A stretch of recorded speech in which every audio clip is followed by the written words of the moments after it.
দুনিয়ায় ছিল ছিল না। হাল আতা আলাল ইনসানি হিদুম মিনাদ দাহরি লাম ইয়াকুন শাইআম মাযকুরা। আল্লাহ পাক বলেন তুমি বলো তো এমন একটা দিন কি তোমার উপর দিয়ে চলে যায় নাই যেদিন তুমি দুনিয়া উল্লেখযোগ্য কিছুই ছিলে না? এমন একটা দিন আমার পর গেছে কি যায় নাই? আবার এমন একটা দিন আসবে যেদিন আমি আলোচ্য বিষয় থেকে বাদ পড়ে যাব। কতদিন আলোচনার মধ্যে থাকবো? যেই আসে সেই এসে এই জায়গা বসে, এদিক ঘুরে আসেন, এই পাশে যে 5-6 কাঠা খালি রয়েছে, ওই জায়গা গাদায় যাচ্ছে আর এই জায়গা হাইতেই মারার মতো ফাঁকা ফাঁকা। আল্লাহ সাজাতে সাজাতে আমার সময় চলে যাবে, এমনি সময় কমে রস ধরছি আজকে। আল্লাহু আকবার। তো একটা দিন আসবে সেদিন আমার নাম নেওয়ার কেউ থাকবে না, যত বড় নামি দামি হন না কেন। আপনার ছেলেরা আপনার কবর জিয়ারত করবে, পরবর্তীতে আপনার পুতারা নাতিরা করবে, এরপরে যে জনমটা আসবে তারা আর জানবে না যে আপনার কবর কোনটা এবং খোঁজারও চেষ্টা করবে না, ঠিক না? আপনারা এখানে যারা আছেন বলেন তো আপনার আব্বার দাদার কবরের খবর কি আপনার আছে? আমার দাদারে আমি দেখছি তাই কবরস্থানে আমার দাদার কবর খুঁজে পাই না। আমার আব্বা মারা গেছে 2007 সালে, বড় কবরস্থানে আমাদের বাড়ির কাছের কবরস্থানে দাফন করা। সেদিন আমার আব্বার কবর আমি খুঁজে পাই না, গোটা কবরস্থান জুড়ে জিয়ারত করি, আব্বার কবরে কোনো চিহ্ন দেয়া নাই, খুঁজে পাই না। আমি আমার আব্বাকে স্মরণ রাখবো, আমার পুতা পত্নীরা তারা স্মরণ রাখবে না, আমার ছেলে মেয়েরা কিছু হলিও রাখবে। তেমন একটা দিন চলে গেছে, সে সময় ছিলাম না। আবার একটা দিন আসবে, সেদিন থাকবো। যাব কোথায়? এক জায়গা যাওয়া লাগবে কি লাগবে না? এ জায়গা থাকবে না, আজকে এই মাঠে থাকবেন না, যাবেন কোথায়? যার যার বাড়ি। এ জায়গার থেকে মাহফিল শেষ হলে কোথায় যাবেন? যার যার বাড়ি যাবেন না? তাহলে এই দুনিয়ার মাহফিল শেষ হয়ে যাওয়ার পরে থাকবো না দুনিয়া, যাব কোথায়? একটা জায়গা যাওয়াই লাগবে, একটা জায়গা। যে জায়গাটা যাওয়া লাগবে ওই জায়গাটার শেষ নাই। যে সময়কে সামনে নিয়ে এখান থেকে রওনা দেব সেই সময়ের কোনো শেষ নাই। আল্লাহ পাক বলেন যত লম্বা হায়াত দুনিয়ায় পাও না কেন, এ দুনিয়ার জিন্দেগি একেবারে সামান্য। অমাল হায়াতুদ দুনিয়া ইল্লা কালিল, এ দুনিয়ার জিন্দেগি একেবারে সামান্য। আর একটা কথা মাথায় রাখেন, আল্লাহ যাকে অল্প বলে তার চেয়ে অল্প হওয়ার জায়গা থাকে না, আল্লাহ যাকে বেশি বলে তার চেয়ে বেশি হওয়ার জায়গা থাকে না। আল্লাহ যাকে মন্দ বলে তার চেয়ে আর মন্দ হতে পারে না, আল্লাহ যাকে ভালো বলে তার চেয়ে ভালো হইতে পারে না। দুনিয়ার জিন্দেগিকে আল্লাহ বলেন আমাল হায়াতুদ দুনিয়া ইল্লা কালিল। আরে যত লম্বা হায়াত পাও না কেন, তোমার গোটা দুনিয়ায় 3000 কোটি বছর যদি হায়াত পায়, আখিরাতের সামনে একেবারে সামান্য। মূল হায়াত হলো ওয়া ইন্নাদ দারাল আখিরাতা লাহিয়াল হায়াওয়ান, আখিরাতের ঘরের হায়াতই হলো আসল হায়াত। আমার যুবক বন্ধুরা, তোমাদের উদ্দেশ্য করে কিন্তু আজ করি। বুড়োকে ওয়াজ আমি কোনোদিন করি না, কারণ বুড়োরা বার্ধক্য জনিত কারণে দুর্বল হয়ে গেছে, এমনি তারা ভালো হয়ে গেছে। ঠ্যাং একখান কবরে চলে গেছে, চাকা একটা পাংচার হয়ে গেছে বুড়োকে। সালতানগর কান্দার মানুষ রাতের বেলা হেসাক ধরায় কাজী হতেন, সেই মানুষগুলো এখন বিছানায় শুয়ে শুয়ে ডেকরাচ্ছেন, কোন সময় জান্ডা বের হয়ে যায়। এই বুড়োরে আর হেদায়েতের ওয়াজ করার কোনো দরকার নাই। বুড়োর কাজে করার বল নাই, বাহুতে বল নাই, ঠ্যাঙ্গে বল নাই, চোখে পাওয়ার নাই, কানে শক্তি নাই, পাকস্থলিতে হজমি শক্তি নাই। সাদা যাও খাইলে যেমন কাই নিচের বাড়িতে সেইভাবে বারোই চলে যায়। এই বুড়োর আর ভালো হিদায়তের ওয়াজের দরকার নাই। যারা হুঙ্কার মারো, জমিনের উপর দিয়ে গুতা মাইরা চলো, তাদেরকে আল্লাহ বলেন ওয়ালা তামশি ফিল আরদি মারাহা। এ যুবক, ওয়ালা তামশি ফিল আরদি মারাহা, একটু নরম হ, একটু ভদ্র হ, একটু নমনীয় হ, একটু দিনদার হ। ওয়ালা তামশি ফিল আরদি মারাহা, জমিনের উপরে হুঙ্কার মেরে চলিস না, দাপটের সাথে পা মাটির উপরে মারিস না। ইন্নাকা লান তাখরিকাল আরদা, তোর পায়ের ধাক্কায় জমিনের থেকে এক মুঠ মাটিও সরে যাবে না।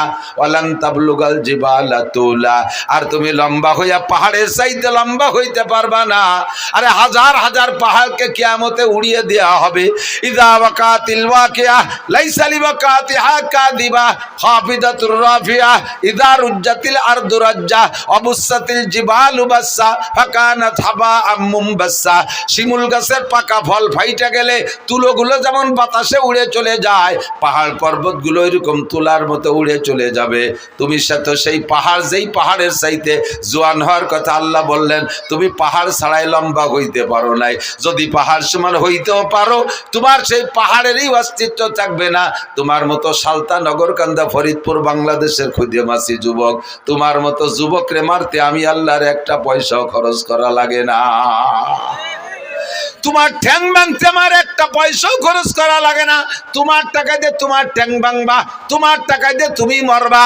মোটর সাইকেল চালাইবা, বাপের পিয়াজ বেচা 6 লক্ষ টাকা দিয়ে মোটর সাইকেল কিনে বিশ্ব রোডে টান দিবি, ট্রাকের পাশার তল দিয়ে ঢুকে নাক দিয়ে বেরোয় চলে যাবি। তোর মাথা এক জায়গা, বডি আর এক জায়গা। কুত্তর গোস্তর সাথে তোর গোস্ত জড়াই যাবে। তোর গোস্ত কন্টুক আর কুত্তর গোস্ত কন্টুক ভাগ করে বের করে আনা যাবে না।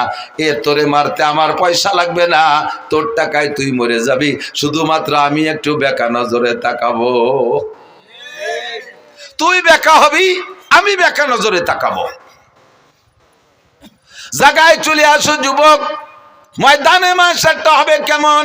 এই পৃথিবী থেকে বর্তমানে সূর্য 9,30,00,000 মাইল উপরে। কত দূর মুখস্থ হতেছেন না? জমিন থেকে পৃথিবী, সূর্য কত উপরে? 9,30,00,000 মাইল উপরে। প্রায় এখান থেকে ফরিদপুর হবে না? 9,30,00,000 মাইল মানে 9,30,00,000 মাইল। এত উপরে সূর্য, শীত আইসে গেছে, তাই রোদির মধ্যে পেঁয়াজ লাগাতে গেলি মাঝে মাঝে গাছতলা এসে জিরিয়ানো লাগে। চৈত্র, বৈশাখ, জ্যৈষ্ঠ মাসে গরমে বাইরে থাকা যায় না, এত উপরে সূর্য। তাও সূর্যের এটা হলো উল্টো পাশ, আর সদর পাশের পাওয়ার ওই দিক। হাসরের মাঠে এই সূর্যটাকে আরো পাওয়ার দিয়ে সদর করে দিয়ে আমাদের মাথার মাত্র 4 আঙ্গুল উপরে দেওয়া হবে। বিশ্বাস হয় না? বিশ্বাস হয়? বাপ ভালো না, বিশ্বাস হয়? সূর্য থাকবে মাত্র 4 আঙ্গুল উপরে। আপনি ভাবেন তো পরিস্থিতিটা কেমন হবে? 5 সেকেন্ড চক্ষু বন্ধ করে ভাবেন তো কেমন হবে? সূর্যের তাপে পায়ের নিচের জমিন পুড়ে লাল তামা হয়ে যাবে। পাগলের মতো চিল্লাইতে থাকবেন আর বলবেন, রব্বানা আখরিজনা মিনহা ফাইন শিতা আদখিলনাল জান্নাতা ওয়া ইন শিতা আদখিলনান নার। আল্লাহ, এই মাঠে সহ্য করতে পারছি না, তোমার মনে চাইলে বেহেশতে দাও, মনে চাইলে দোজখে দাও, তবে মাঠটা ত্যাগ করার ব্যবস্থা করে দাও, এই জায়গা কিন্তু থাকতে পারতেছি না। ময়দানে মাহশারটা এমন বিপজ্জনক হবে, তার সামনে জাহান্নামে যে এর সে কঠিন শাস্তি তার তুলনাই মনে হবে না, তা কিছুই মনে হবে না। মনে হবে যেন এই হাসরের মাঠ জাহান্নামের চাইতে বেশি বিপদ। ও দোস্ত, ওই ময়দানের জায়গা আর কোথাও নাই, একটা মাথা গোজার জায়গা নাই, একটা মাত্র ছায়া থাকবে। ইয়াউমা লা জিল্লা ইল্লা জিল্লুহু, ওই ছায়াটা একমাত্র আল্লাহর ছায়া। আল্লাহর ছায়া মানে আল্লাহর আরশে আজিমের ছায়া। ওই ছায়ার নিচে কেউরে জায়গা দেওয়া হবে না, কেউরে জায়গা দেওয়া হবে না। বাছাই করে এর মধ্যে থেকে 7 গুণের মানুষকে বের করা হবে। তার ভিতরে 1 নম্বর গুণ হলো ইমামুন আদিলুন, যারা ন্যায়পরায়ণ দায়িত্বশীল। ন্যায়পরায়ণ দায়িত্বশীল, মাদ্রাসার ন্যায়পরায়ণ মুহতামিম, স্কুলের ন্যায়পরায়ণ হেডমাস্টার, হাই স্কুলের ন্যায়পরায়ণ হেডমাস্টার, কলেজের ন্যায়পরায়ণ প্রিন্সিপাল, বিশ্ববিদ্যালয়ের ন্যায়পরায়ণ ভাইস চ্যান্সেলর, ইউনিয়নের চেয়ারম্যান ন্যায়পরায়ণ যদি হয়, ওয়ার্ডের মেম্বার যদি ন্যায়পরায়ণ হয়, ন্যায়পরায়ণ বুঝত তো, ন্যায় বিচারক নীতিবান যদি হয়, এরপরে এমপি সাহেব যদি নীতিবান হয়, মন্ত্রী সাহেব যদি নীতিবান হয়, প্রাইম মিনিস্টার প্রেসিডেন্ট যদি নীতিবান হয়, ইনসাফগার হয়, এই মানুষগুলো সমাজের মাতুব্বার যারা আছে। আপনাদের এলাকায় মাতুব্বারি পদ্ধতি আছে না? বিচার করে মাতুব্বাররা আছে না? খুব আল্লাহওয়ালা মাতুব্বার, 1 পয়সা ঘুষ খায় না, এরকম ভালো লাগে না? ঘুষ খায় না, না ঘুষ ছাড়া আর কিছু খায় না, অন্য কোনো কামাই নাই, এই তো খায়, তার মানে ঘুষ ছাড়া কিছু খায় না। এরকম ভালো ভালো মাতুব্বার আছে না? নাই? আল্লাহ আকবার। সাতক্ষীরা গেছি, মোবাইলে চার্জ দিতে পারতেছে না, কারেন্টই পাই না। কারেন্ট আছে, লাইন আছে, কিন্তু কারেন্ট থাকে না। তা আমি বললাম মৌলানা মোস্তফা কামালে ভাই, আপনাকে এখানে কারেন্ট কিরকম যায়, একটু কেমন যা কয়, মোবাইলে চার্জ দিতে পারতেছি না। উনিকে আমাকে এখানে কারেন্ট কখনো যায় না, মাঝে মধ্যে একটু আসে। কারেন্ট কখনো যায় না, মাঝে মধ্যে একটু আসে। যাওয়া হিসেব করার কায়দা নাই। মাতুব্বারা ঘুষ খায় না, খায় না মানে ঘুষ ছাড়া অন্য কিছু খায় না, হালাল খুব সামান্য, কখনো একটু হালাল পালি খায়, নালি খায় না। ন্যায়পরায়ণ মাতুব্বার, পরিবারের গার্জিয়ান, দায়িত্বশীল যিনি আছেন, তিনি যদি পরিবারের সদস্যের উপরে ন্যায় বিচার করেন, আপনারা 1 নম্বর মেহমান আরশে আজিমের ছায়া পাওয়ার জন্য। 2 নম্বর সেকেন্ড প্লেস। আমার যুবকরা তাকাও, এ যুবক এদিক ওদিক তাকাইস না, আমার দিক তাকা। আমি হাত ধরে আরশে আজিমের নিচে বসানোর ব্যবস্থা করে দিচ্ছি। নবী পাক বলেন, শাবুন নাশা ফি ইবাদাতিল্লাহ, যে যুবক যৌবন কালটাকে আল্লাহর হুকুমে পরিচালনা করলো। কালটা বড় কঠিন কাল, যৌবন কাল। যৌবন কালে গুনাহ বেশি করা যায়, নেকিও বেশি করা যায়। কতক্ষণ ইচ্ছে করলে দাঁড়ায় দাঁড়াইয়া সারা রাত তাহাজ্জুদের মধ্যে কাটাইতে পারো, ইচ্ছে করলে বাইসাইকেল চালাইয়া বিশ্ব ইজতেমায় যাইতে পারো এই সালতা থেকে, ইচ্ছে করলে বাইসাইকেল চালাইয়া চরমুনার ময়দানে যাইতে পারো, ইচ্ছে করলে বাইসাইকেল চালাইয়া গহরডাঙ্গার মাঠের সামনে মাহফিল আছে 3, 4, 5 এই ডিসেম্বরের, সে জায়গা তুমি মাহফিলে অংশগ্রহণ করতে পারো। এটা হলো যৌবনকালের গরম। ইচ্ছে করলে বাইসাইকেল চালাইয়া উড়াকান্দি ঠাউর বাড়ি যাইতে পারো, ইচ্ছে করলে বাইসাইকেল চালাইয়া তুমি কুষ্টিয়া লালন শাহর মাজারে যাইতে পারো। সবটা ইচ্ছে করলে এই কালে পারে। 80 বছরের বুড়োরা যদি কাকা 10,000 টাকা দেওয়ানি আপনি সাইকেল খানি একটু কুষ্টিয়ে যান, রাজি হবে? প্রাইভেট কারে উঠে দিলি তাই থাকতে রাজি না। আর এটা যৌবন কালের পাওয়ার, যৌবন কালেই পারো। রাত্রে দাঁড়ায় দাঁড়ায় তাহাজ্জুদ পড়তে পারো। তার প্রমাণ হলো তুমি রাত 3টের সময় মেসি আর নেইমারের ফুটবল খেলার টাইম জানতে পারছো, সময়সূচি। শীতকালে রাত 3টেই হবে আজকের ম্যাচ। এই সমর্থকরা, সমর্থক হোক আর না হোক, খেলা দেখনেওয়ালারা ঘুমাইছে। কতক্ষণ ঘুমাইছে? ওই টেলিভিশনের সামনেই বুতু পেশার মতো চাইয়ে দাঁড়ায় রয়েছে, একটা পলক মারে না, চোখে পলক মারে না। কারণ কোন পলকে একটা শট মিস হয়ে যাবে, কোন সময় পলক মারতে যাবো আর ওই পলকে একটা বাড়ি দিয়া মেসি একটা গোল দিয়ে ফেলবে। এই মেসিরে দেওয়ার জন্য পেসির দল সব দাঁড়ায় রয়েছে। রাত 4টের ম্যাচ ছিল, সেটাও দেখছো। 3টের ম্যাচও তাও দেখছো। রাত 2টের ম্যাচও দেখছো, 1টার ম্যাচও দেখছো। সারাটা রাত 1টা মাস পর্যন্ত বিশ্বকাপ ফুটবল খেলা দাঁড়ায় দাঁড়ায় দেখছো। এটাই প্রমাণ করে তুমি এত কঠিন শীতের রাত্রে ফাঁকা জায়গায় টেলিভিশন চালাইয়া বিশাল পর্দা লাগাইয়া তুমি এই সারা রাতি টেলিভিশনে কি বলা হয় ফুটবলের ম্যাচগুলো তুমি মিস করো নাই। কাজেই প্রমাণ তুমি রাত্রে দাঁড়ায় দাঁড়ায় তাহাজ্জুদও পড়তে পারতে। শেষ রাত্রে উইটা ঠান্ডা পানি দে ওযুর দরকার করবা বা গোসলের দরকার কইরা তুমি দাঁড়ায়া তাহাজ্জুদ পড়তে পারতা। রাতভর দাঁড়ায় দাঁড়ায় ফুটবল খেলা দেখলে বান্দা, রাত্রে দাঁড়ায় দাঁড়াইয়া একটু তাহাজ্জুদ কেন পড়লে না? যদি তুমি রাত্রে দাঁড়ায় তাহাজ্জুদ পড়তা, একটু ঘুম কামাই করতে, তাকে এখন তুমি আরামে ঘুমাইতে পারতা। जागना है जाग लो अफलाक की साया तले, जागना है जाग लो अफलाक की साया तले, आखिर तक सोया करोगे खाक की साया तले। যদি সজাগ থাকতে হয়, আরামে ঘুমাইতে হয় কবরে, তাহলে দুনিয়ায় কিছুদিন ঘুম কামাই করতে হবে। দুনিয়ায় কিছুদিন ঘুম কামাই করতে হবে। দুনিয়ায় যদি আরামসে ঘুমাও, কবরে যাওয়ার পরে ঘুমের সুযোগ পাবা না। যারা কবরে মাইয়েতে মুসলমানকে যখন কবরে রাখা হবে, 3টে প্রশ্ন করা হবে, মার রব্বুকা মা দীনুকা মান নবিয়ুকা। 3টে প্রশ্নের জবাব আপনি যখন দিতে পারবেন, আল্লাহ পাক বলবেন আলবিসুহু মিনাল জান্নাহ, আমার বান্দারে জান্নাতের পোশাক পরাইয়া দাও। ওয়াফরিশুহু মিনাল জান্নাহ, আমার বান্দারে মাটিতে শুয়ায় রাখা যাবে না, জান্নাতের খাট পালং দিয়ে দাও। বলি সুবহানাল্লাহ। আফতাহু লাহু বাবান ইলাল জান্নাহ, আর জান্নাতে তো এখন দেওয়া যাবে না, হাসরের মাঠ কায়েম হওয়ার পরে, বিচার আচারের পরে জান্নাত। আপাতত তার জান্নাতে, তার কবরে জান্নাত থেকে একটা দরজা খুইলা দাও। ফায়ুফতাহ, পরিষ্কার হাদিস, ফায়ুফতাহ, খুলে দেয়াই হবে। খুলে দেওয়ার পরে 2জন ফেরেশতা আসবে যুবক তোমার কাছে, একজন মাথার কাছে, একজন পায়ের কাছে। মাথার কাছের জন্য আইসা মাথা মেসেজ করবে, আস্তে আস্তে মাথা চিপ দেবে আর সুড়সুড়ি দেবে।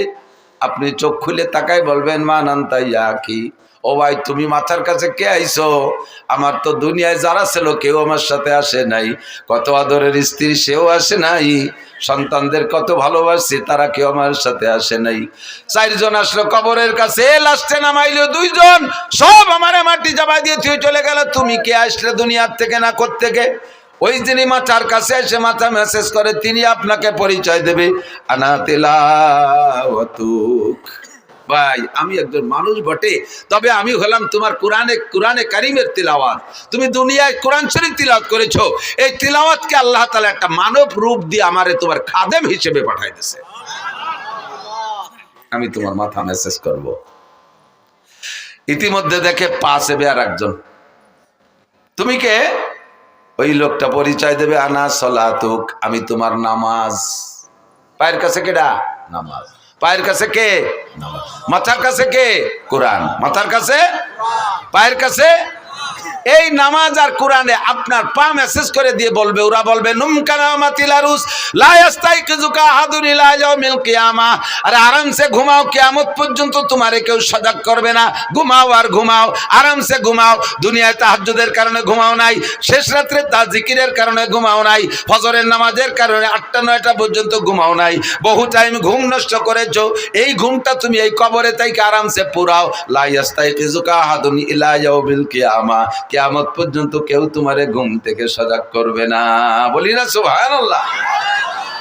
আপনি কি এই 2 জন মানুষ খেদমতের জন্য তৈরি করছেন? নামাজ আছে আপনার পাঁচ ধারে পাও চিবে দেওয়ার জন্য? দুনিয়ায় নামাজরে শর্ট মেরে উড়াই দিয়েছেন, নামাজরে শর্ট মেরে উড়াই দিয়েছেন পা দিয়ে, নামাজের কাছেও যান নাই, নামাজের কাছে আসতেও দেন নাই। আপনার পা চিবে দিতে নামাজ আসবে না, কে আসবে একটু পরে কই। আপনি কি তিলাওয়াত করে রাখছেন? মাথার কাছে এসে মাথা চিবিয়ে দেবে যে লোকটা, সেই লোকটারে আপনি বানাইছেন? এর ভিতরে কয়জন কোরআন শরীফ পড়তে পারেন? কয়জন কোরআন শরীফ পড়তে পারেন? খাদেম 2 জন তৈরি করছেন, হাত পা মেসেজ করে দেবে। ঘুমাবেন যে, কি জন্য ঘুম কামাই করছেন? যে জায়গা ঘুমাবেন, আল্লাহ আমি তো দুনিয়ায় ঘুমাই নেই, ওদের সাথে তাহাজ্জুদ পড়ছে, আমি মেসির খেলা দেখছি, যে কোনো ভাবে আমিও ঘুমাই নেই। তোমার চোখের মধ্যে শীশে ঢেলে দেওয়া হবে, চোখের মধ্যে সীসা গালায় ঢেলে দেওয়া হবে। কি জন্য ঘুম কামাই করেছিস?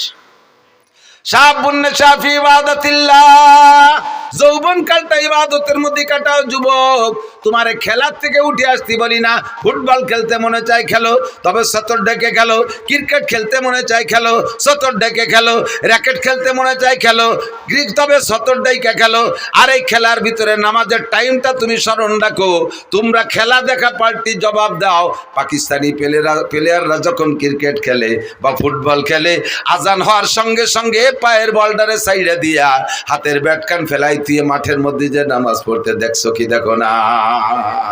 তোমার খেলা তুমি খেলো, তোমার ইংরেজি পড়া তুমি পড়ো, কলেজে পড়বা পড়ো, কোনো বাধা নাই। বিশ্ববিদ্যালয় পড়ো, ডাক্তারি পড়ো, ইঞ্জিনিয়ারিং পড়ো, বিজ্ঞানী পড়ো, যা পড়ো পড়ো, কোনো দোষ নাই। ক্ষেত করো, খামার করো, ব্যবসা করো, বাণিজ্য করো, গাড়ি চালাও, বাড়ি চালাও, যা করবা করো, কোনো তাই দোষ নাই। বৈধভাবে সব কিছু করো। আজান হইলে সব কিছু ছেড়ে দিয়ে তুমি মসজিদে চলিয়া যাও। সময় কিন্তু বেশি নাই, বুড়ো হইলে নামাজ পড়বো। বুড়ো হবা কি হবা না তার গ্যারান্টি কি আছে? একজন যুবক হিম্মত করে বলো তো যে আমি বুড়ো হবই। আছেন কেউ সাহস করার মতো? বলো তো, বল যে বলবে এটা তার বিয়াদবি বলা হবে। আল্লাহ কয় তোরে মারবো এই মাঠে ফেলাই, তোরে বুড়ো, তোরে বাড়ি জাতি দেবো না।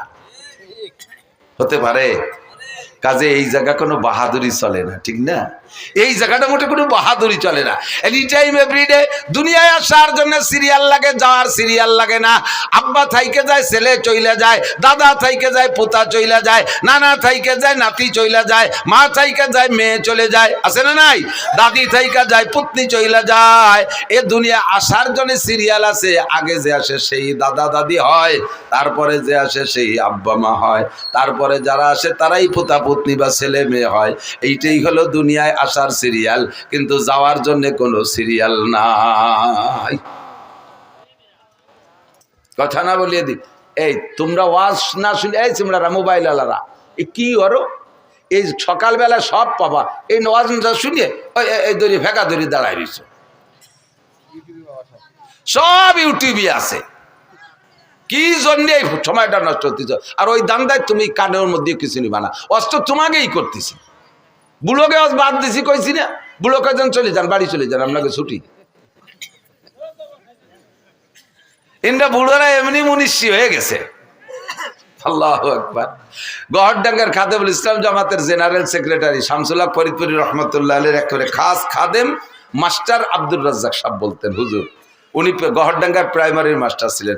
এই ছোট ছোট কাটা কাটা অনেক চুটকি কথা বলতেন। উনি বলতেন একদিন বলতেছেন যে আমাকে বাড়ির দ্বারে এক ডাক্তার, আমাকে এক স্বাস্থ্য ভাই ডাক্তার হয়ে আইছে। সেই সময় লন্ডনের থেকে পড়ে আসা ডাক্তারের কত বিলাত ফেরত, মুরব্বীরা জানেন বিলাত ফেরত কত না, তার মানে বিলাতের থেকে পড়িয়ে ফেরত দেশে তারা চাই চলিয়েছে বিলাত ফেরত। তো বিদেশের থেকে পড়ে আইসা ডাক্তার, দেশের ছেলে, একটু সেবা খেদমত করতে জীবন ভরি তো ঢাকা এই ডাক্তারি বেশি খাবে। তো বাড়ি আইসা মাইকিং করে, মাইক তো ছিল না সে সময়, ওই সুঙ্গ দিয়ে ভই ভই বলে দেশে যে অমুক ডাক্তার রয়েছে বিলাতের, 3 দিন ফ্রি চিকিৎসা করবে, পরীক্ষা নিরীক্ষা ওষুধ পানি সব দেবে। এই কথা কলি বাঙালি রুগীর অভাব হয়।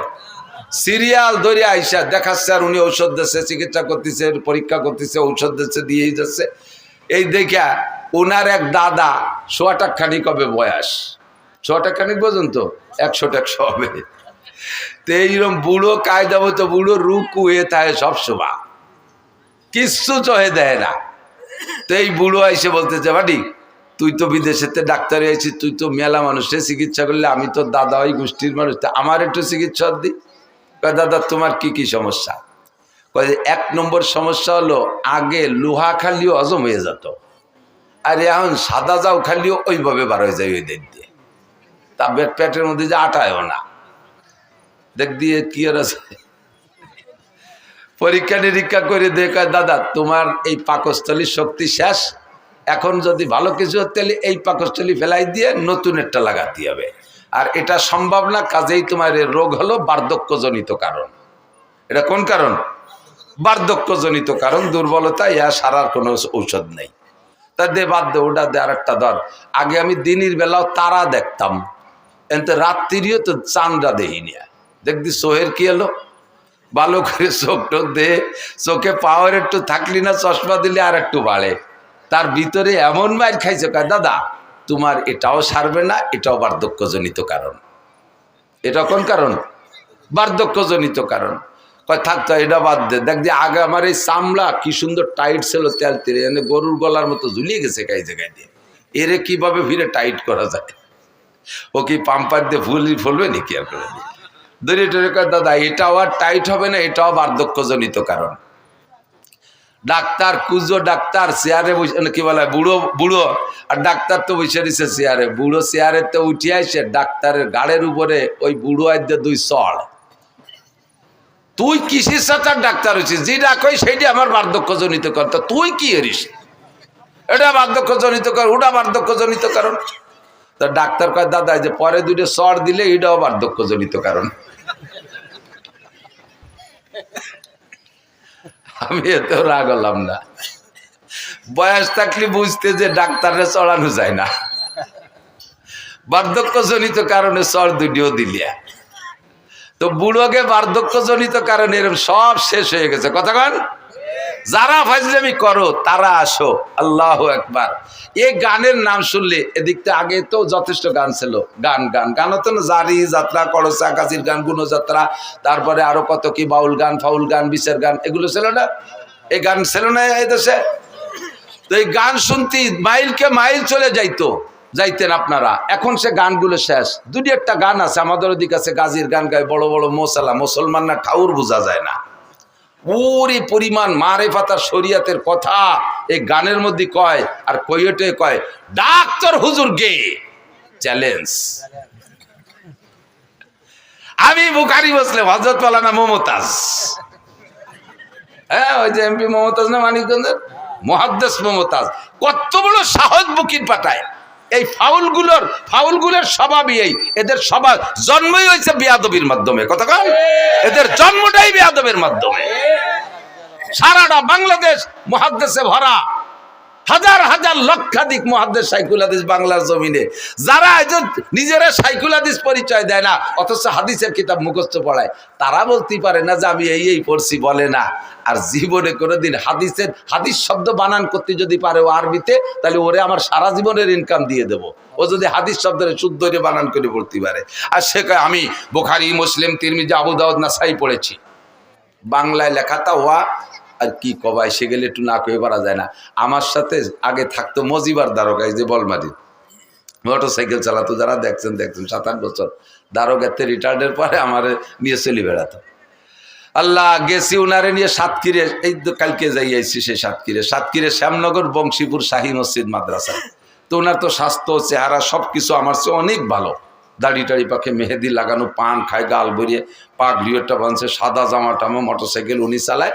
শীতকালে দিন আমি ছোট মানুষ, পিছনে ব্যাগ গাড়ি হয়ে বসে রয়েছি। নামার সাথে সাথে সবাই মনে হচ্ছে উনি বক্তা, আমি বুঝি খাদেন। এর আগে আমি অনেক যাইনি আগে কোনোদিন। উনারে গোটগাট করে গুছাইয়ে আতে নিয়ে গেছে, মুসাফা সব উনার। আমার সাথে কেউ কথাই কয় না, আমি খাদেন সব, এত কি দাম আছে।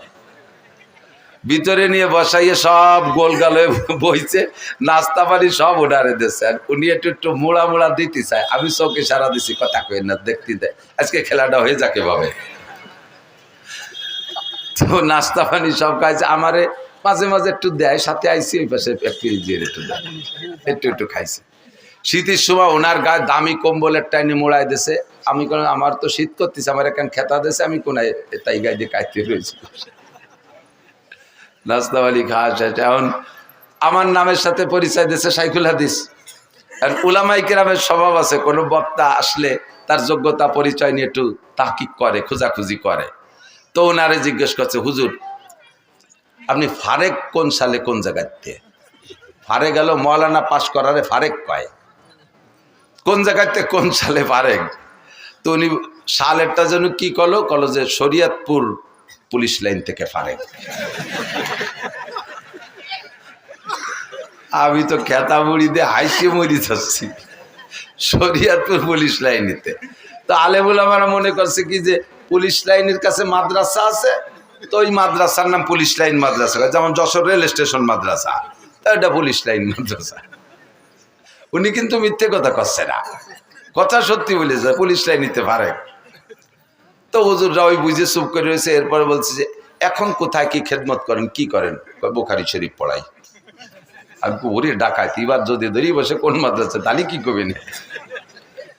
তো কোথায় পড়ান? আমার বউরে বাংলা বুখারী শরীফ পড়াই, আমি পড়ি, আমার বউ শোনে। তো বুখারী শরীফ যে পড়ায় সে হলো শাইখুল হাদিস। তা উনি বাংলা বুখারী পড়ে আর ওনার বউ শোনে, এই জন্য উনি শাইখুল হাদিস। এখন ওরা চালু হতেছে। তা সেই যে হুজুর বুখারী পড়ায় মাদ্রাসায় শাইখুল হাদিস, সে হুজুর কো? ওনার কাছে জিজ্ঞেস করতে সাহস পায় না। এই করতে করতে আমার টাইম যখন হয়ে গেছে, এই সময় ওনারা বলতেছে যে হুজুর চলেন স্টেজের সময়। এখন উনি কয় বক্তা তো আমি না, বক্তা তো ওই হুজুর। 3-4 জন কয় এতক্ষণ যে নাস্তা পানি খাইছি ফেলা।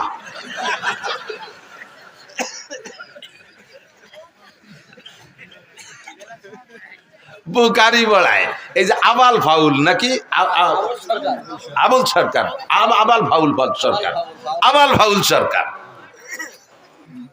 কি কইছে আপনারা সবাই শোনেন নাই তো? সবাই কি শুনছেন ও কি কইছে আল্লাহর শানে? দেখেন সবাই শোনেন নাই, তারপরও শোনেন। আবার আমি নিজে শুনছি, যেটা সেটা হলো ও বলে আল্লাহ কি কথা কয় মুখ দে না, ওই পাছার নাম অন্য কিছু কয়। কি কয়? হোক দে। ও ভাষা তো আমি বুঝি না, মানে যারা আমরাকে বাংলায় কি বলে মুখ দে না, পাছায় দিয়ে, বা আরো নিচের বাংলা গুদ দিয়ে। কেন এরকম কয়? যে আল্লাহর এক মুখ দিয়ে 5 রকম কথা কয়, একই কথা 5 রকম। আউয়ালু মা খালাকাল্লাহুল ইশক, আউয়ালু মা খালাকাল্লাহু নূরি, আউয়ালু মা খালাকাল্লাহুল আরশ, আউয়ালু মা খালাকাল্লাহুল কদর, আউয়ালু মা খালাকাল্লাহুল কলম। আল্লাহ কয় সর্বপ্রথম আমি ইশক বানাইছি। সেই আল্লাহ আবার জায়গায় বসে কয় সর্বপ্রথম আমি আরশ বানাইছি।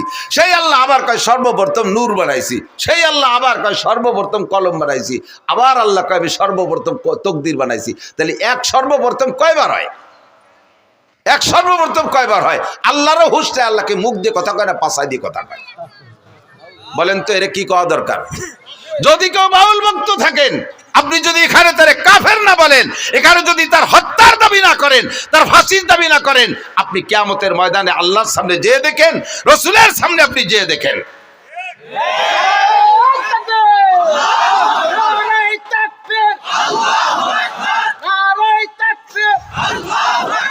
ইসলামের শত্রুরা হুঁশিয়ার সাবধান,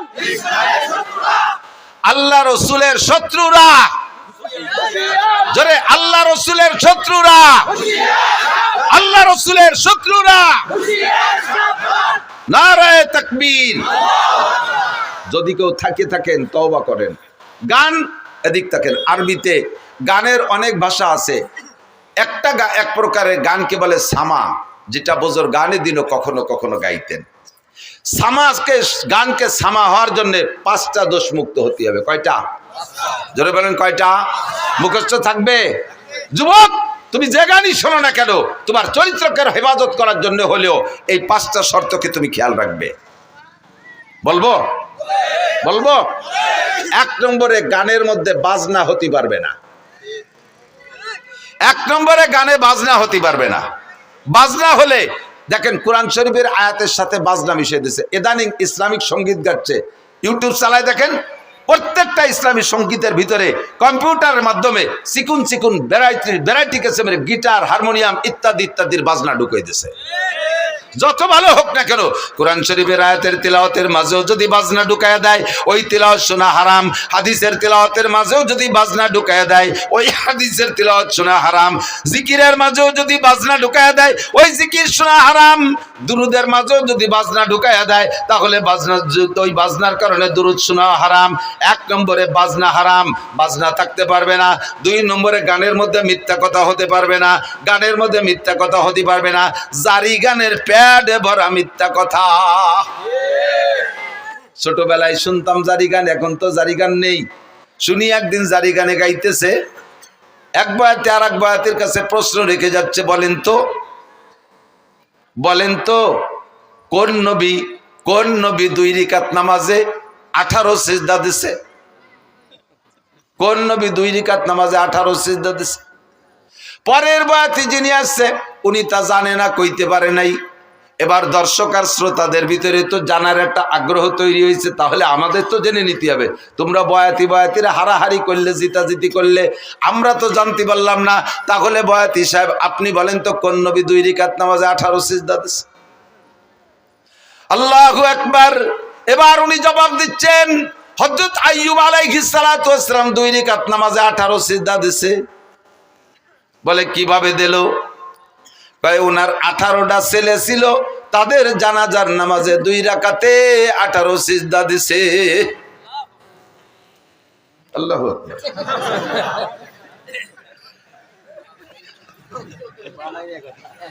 এইভাবে টাইম দিয়ে কলি সুবহানাল্লাহ আল্লাহু আকবার করতে হবে তা না।